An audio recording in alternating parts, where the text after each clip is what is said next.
Well, found some washers and stuff, but we finally got it to fit.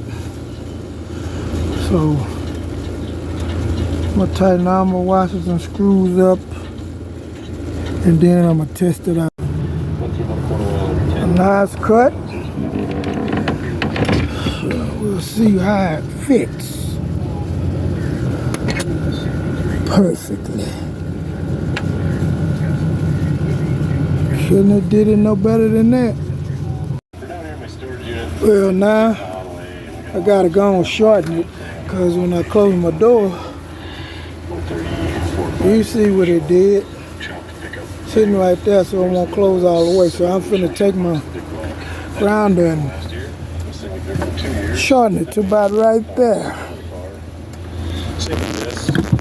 See that? A nice cut.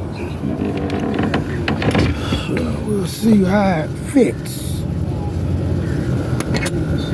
perfectly.